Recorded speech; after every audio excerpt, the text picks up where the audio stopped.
Hey everyone, I have recently been playing Dragon's Dogma 2 on PC, and I wanted to share my first impressions of it as someone completely new to not only this game, but also the Dragon's Dogma series as a whole. I have not played the original, so this game is 100% new to me. Overall, I would say, if you know you can get a refund on the game, give it a try. It has its issues, but generally I am enjoying it, and I think it is a good game.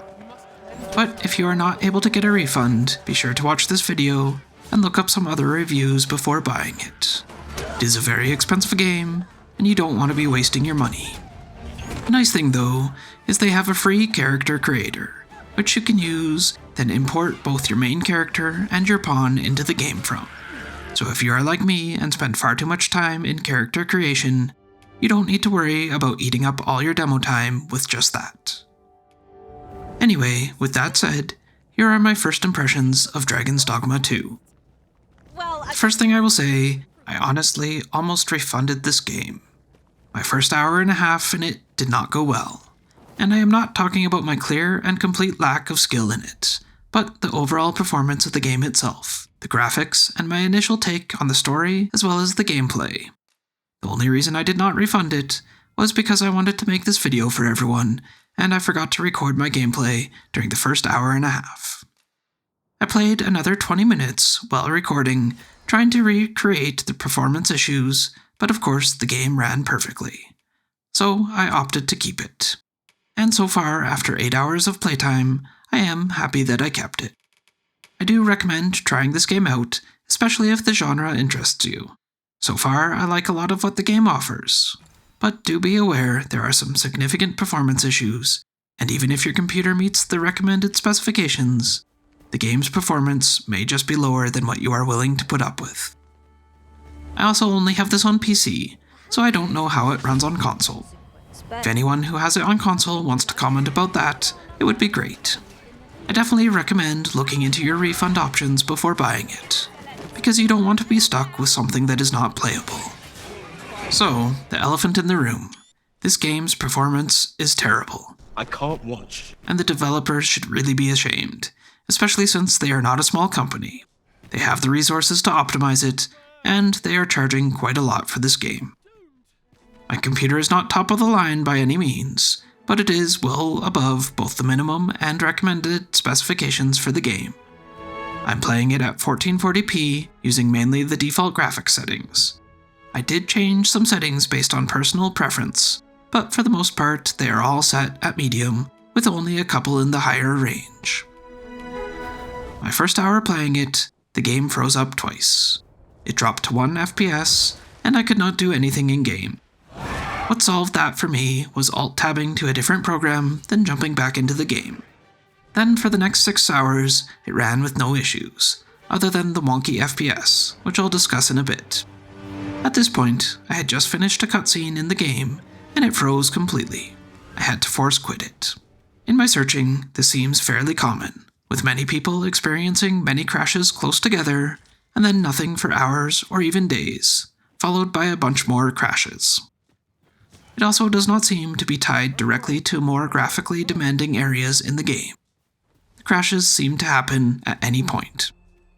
While I am playing, it also seems to be constantly maxing out my CPU and GPU at 100%. But that's not actually a bad thing as long as you can deal with the heat generated. And so far I've had no issues with overheating or anything close to it. Although I have also not played the game for more than 3 hours in one go. The only annoying thing is my computer fans are running louder than they normally do for this game versus others. Also to note, I am also recording the gameplay, so that uses up some resources too. Now as for the frames per second I am getting while playing, it is not great. I personally don't really care where the FPS sits. I come from an older generation of console games, or even older PC games, so even games that hover below 30 FPS don't bother me. But I also know many people don't like anything below 60 as a bottom number. This game also varies wildly depending on your location and what you're doing in it. I average about 50 FPS, but I have regularly seen as low as mid-20s and as high as mid-160s.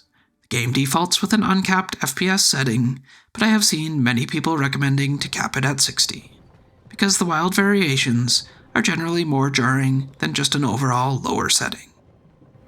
I have also heard that leaving it uncapped in-game, but capping it in your graphics card works much better. There are, of course, plenty of ways to improve your performance, both with in-game settings and settings you can change on your computer. I personally have not changed anything yet, but will probably tweak some things in the near future. One thing I have heard helps a lot is turning off all your other monitors if you have more than one. Unfortunately, because I am also recording gameplay footage, I don't want to do that myself. But with how this game runs at its default settings, I would strongly suggest looking up some articles on what you can adjust to make it run smoother, unless you already have a top-of-the-line computer. I assume a lot of the issues are due to this game's size and the fact you don't have loading screens throughout, which, that is nice, but it's not worth the cost of its poor performance in my opinion. The next thing I want to discuss is the overall game visuals. I was disappointed with them. They are not horrible by any means, the general scenery and landscape is suiting and well designed, but there are no wow moments. In Elden Ring, for example, there were several times where I would look off a cliff into the distance and think how stunning the view was. I recognize I am still very early on in the game, but so far I have not seen anything that has impressed me. Another huge letdown is the motion of the characters. General movement is fine, but during the scenes when you are talking to an NPC, it seems like they had no clue what natural body and arm movements are. It kind of reminds me of a reskinned GoldenEye game. The character's face and mouth movements are also just plain garbage. Facial design feels very dated and out of place in a modern game. It is unsettling and rather disappointing, especially given how much this game costs and the amount of system resources it uses. Personally, I would have preferred some loading screens if it meant they could improve the facial graphics, though I may be alone in that. Also, I don't know if this is real or computer generated, but apparently they blew their full graphics budget on the cooking meat at camp. Seriously though, I just found this weird and off-putting in a modern game. It reminded me of very old games, where the graphics were horrible, so they would regularly add in short video clips of things like opening a door or cooking at a fire, just to make it feel real. That was fine 25 years ago, but it is just odd now. Next are a couple odd and disappointing things they did with this game that also need to be mentioned. The first is they do have microtransactions of sorts. You can technically grind for or find everything you can buy in-game, but it's obviously a huge benefit getting immediate access to those items right away. I have not bought anything myself, but apparently you can only purchase each item once, so it's not a true microtransaction, more of a bonus pack. I know many games have bonus packs, but it is just scummy of developers to add in stuff like that, especially for a single-player game that is as expensive as this one. The other thing is how the saves work. It's quite odd. You can only have one character without going into the root folder on your system and deleting or moving the save file. That makes absolutely no sense to me. You can also only have 2 save points, auto or exit saves, and a main save from when you rest.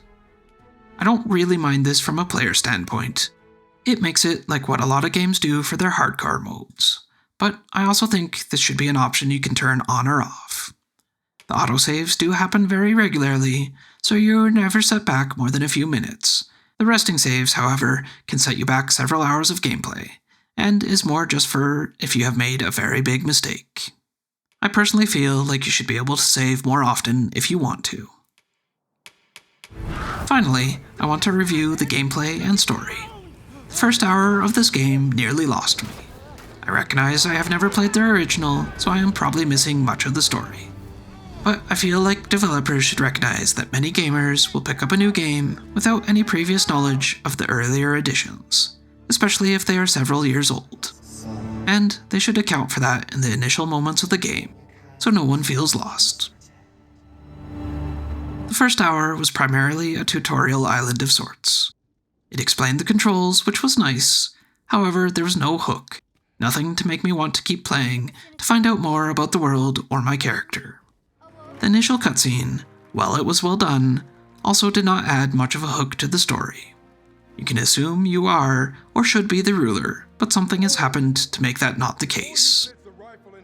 It's not until about an hour or two into the game, depending on how quickly you go through stuff, that you actually find out more and get a desire to keep going. However, I will say, now after several hours in the game, I do want to keep playing. The story has developed, and I am wanting to learn more. It was just late. I feel like many people will lose interest in this game before it actually gets going.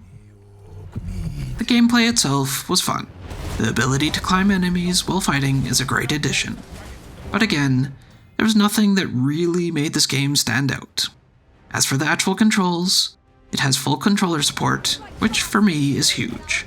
I am terrible at keyboard and mouse games. It's a constant struggle of me hitting the wrong keys at the worst possible times. So the ability to fully use a controller is great.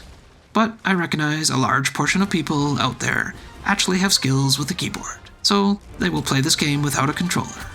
And unfortunately for them, designing a game for the limited amount of buttons on a controller also means less control options for the keyboard.